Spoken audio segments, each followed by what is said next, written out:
One. Hey everybody, welcome back to the podcast TCP. I'm here with the boys James up. Woo! Woo! Happy birthday. And Jay up. What's up, guys? Happy birthday, you're right. Sorry about that. Yeah, cut me off. 24? Plus 10. We're here to do some quarterback profiling. We're going to do a young man out of Wyoming. Yes. He's a cowboy. Woo! Yes, he is. Shooter's tour. He's got a gun. He's a gunsling cowboy. He's a gunsling cowboy. Yeehaw! Josh Allen. He's coming out as pretty, I wouldn't say hyped, but he's getting a lot of talk, especially because his abilities throwing the ball. I thought the hype was really early on him, like a little bit too early. The year before, really. And now it's kind of settled down a little bit. I think that he's falling behind like the Baker Mayfields and Josh Rosens and stuff. It's starting to kind of level out a little bit. I think a lot of it came from comparisons to Carson Wentz, because the coach of Carson Wentz in South Dakota the previous year went to Wyoming. So he's working with him. They're similar in stature and a few different measurements. So, of course, the natural thing was to compare him to Carson Wentz. Immediately. Yeah. I'm digging on tape on him and just kind of watching. I'm not that impressed with his accuracy. I know he had a lot of drops, but I felt like he would have been better suited to come out the year before. All of his numbers took a huge nosedive this last year. If you look at comparisons. Yeah, but who's really at Wyoming? Who did he have the year before at Wyoming? Right. Because he threw for 3,200 yards, 28 touchdowns, 15 interceptions, and then when he went to his last year, 2017, 1,800 yards passing only, 16 touchdowns and 6 interceptions. Like, everything took a huge nosedive. Well, he originally, do you guys know what college he originally wanted to go to? And No. he got declined Hit his multiple times. Fresno Fresno State. him? Fresno State. Bulldogs? Yes, Bulldogs. yes. He was, I guess, born up in the Northern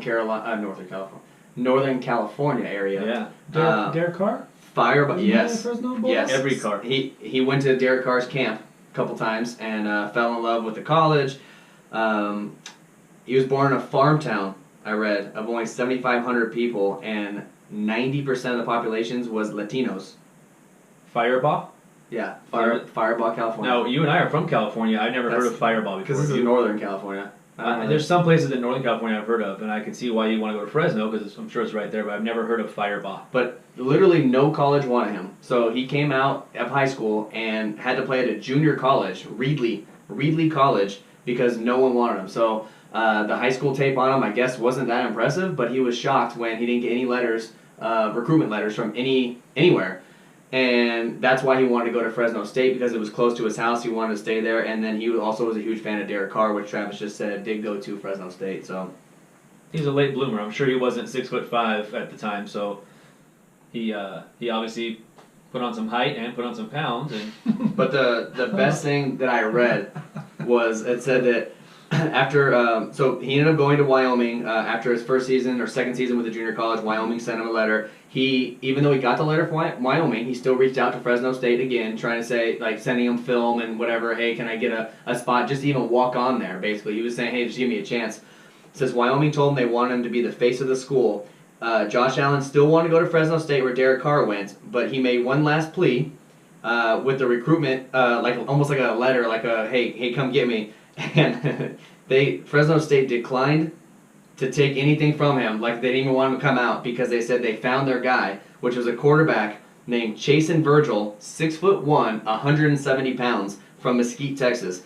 Allen was told he didn't fit the prototype of what they wanted as a quarterback. Meanwhile, at the time, he was 6'4", 200 pounds. They didn't want that. They wanted a 6'1", 170 guy. Allen sent an email back to Fresno State that said 6'1", 170 with a question mark. That's it. They responded, yes, we have our guy. Good luck.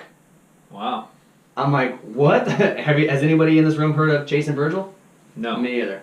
Just saying. So Fresno State could have had their guy. Instead, they go for a 6'1", 170. They said that's a prototype they're looking for. Who the hell's looking for a 6'1", 170-pound quarterback? Clearly Fresno. Isn't that crazy? I thought you were going to actually dig into his broken clavicle he had in 2015, because I know you're the injury guy. Mm-hmm. Hate him. Yeah, You can't throw without a clavicle, can you? You can't throw that. Not until it's repaired. Well, it's repaired, but then he also missed 2 games last year because of injury, shoulder injury. It didn't say it was broken or like that; it just said shoulder injury. I did read That that. might be a cause for a little dip in the numbers that you were speaking to. And plus, he had a lot of drops. I know Correct. that he had his team, his wide receivers, just did not help him out whatsoever. The only thing that was alarming to me was the huge drop off from his 2016 season to his 2017. Like, to me, that was just a massive drop off.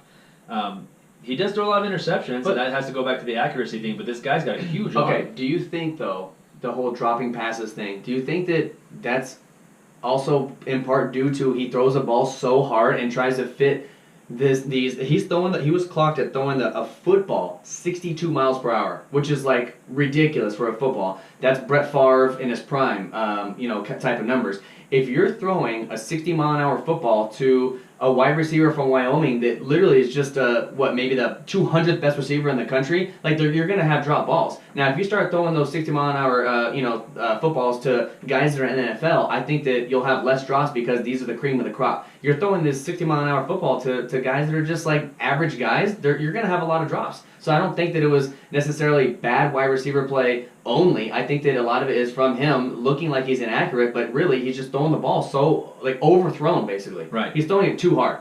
And it's hard to catch a football, especially when it's cold outside. You're in Wyoming in November, and you're trying to catch a 65-mile-an-hour football. It's probably not going to go very well for you if you're just a regular guy. It'd be like me catching it. Another one of the positives for him is that he's got great size. He's 6'5", 237 is what he weighed at the combine, but he can also run a little bit too.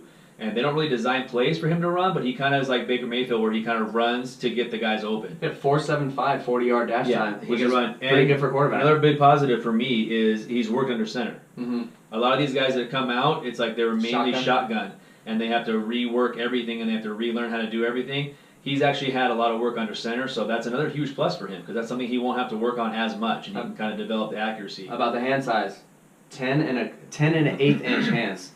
Another thing. I mean, I just think that I hope he doesn't fall in love with having to be the quarterback that throws the ball the hardest and thinks that that's gonna like help him. Like he did in the combine, he threw the ball 60-something yards. Yeah, in the air, but it was like unnecessary. Like I know you were there to showcase what you can do and everything, but I just think that his main go-to thing is I have a stronger arm than all these guys. Well, okay, but you still have to have, like you said, the accuracy, and you still have to have a touch. That 70-yard go deep, you got to have a touch on it. That 70-yard bomb you're talking about, like the combine, it reminded me of a few years back with Jamarcus Russell, when he got drafted #1 overall by the Raiders, and some story came out that he was like sitting on his butt at the 50-yard line, and he threw it into the end zone there, and I was like, when is he ever gonna throw on his butt 50 yards? Like, why do? But it's all it's to do is to show his arm strength. I know, but he's sitting on his butt. Like, when's he ever gonna do that? He can't do that in a game. Oh, right before you take the sack.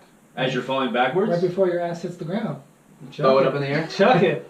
Kyle Bowler, I think, did the same type of thing. There was a lot of talk about his arm when he came out. Speaking of clock speed, a big thing last year going into rookie drafts and stuff, Deshaun Watson's knock was his arm strength. Yes, and he was clocked at like in the 40s. Right around there, high 30s, low 40s, Mm-hmm. and that was a big thing. Like, can he get the ball to the outside the hash marks and all right, that? like on a hitch route. Yeah, and he seemed to do okay. Like, so I don't know. I mean, Mhm. it's nice to have that power. I think if you're accurate, like Brett Favre, and you do have that window, or maybe like a Mahomes, if he needs to kind of get it to a spot and he get it there quick, it might come in handy. But yeah, you got a lot of other techniques that you need to polish up on. If he gets drafted and they expect him to be the guy, I'm a little worried. I mean, trial by fire can work, but it's still a learning curve and a learning process, I think. Well, and here's the thing too, is that every year we see like these quarterback prospects come out, and you always have high hopes for these guys because, you know, they've been talked up, you see what they can do, and each one has their own little special niche. So we're talking this whole time about 5 quarterbacks possibly going in the first round. Mm-hmm. More than likely that's going to happen. Now, the chance on all 5 of them hitting is pretty slim. So who's the odd man out? That's what I'm looking at. So if I'm looking at these 5 prospects, if I'm looking at Mayfield, Lamar Jackson, Darnold, Rosen, and Josh Allen here, I'm thinking that Josh Allen might be not necessarily bust, but he might be the guy that's like behind the 8 ball with these guys. I don't know how much I trust him. The accuracy, if that doesn't improve, he's going to have a tough time in the NFL, because if he's throwing this many picks at Wyoming, just think about the ball hawks that there are in the NFL. Like these guys are studs. These corners, these are good guys, and you can't just wing it out there. Like yeah, you saw Brett Favre do it, but how many guys really do that? But Brett Favre also threw a lot of interceptions and was known for not caring if it was the fourth quarter down by 10. He loved throwing into triple cut. It didn't matter. He was a gunslinger, and that's what made him exciting. But it also lost him a lot of games. But is Brett Favre not a Hall of Famer? Well, Brett Favre is a Hall of Famer. I'm saying that's one example. Like Yeah. you can't just assume that hey, I'm Jay going to Cutler. come in and throw it 60 miles an hour and I'm going to win games because of it because I'm like Brett Favre. It's like, nah, Brett Favre's one of a kind. The Like, few things that we already touched on that were his negative.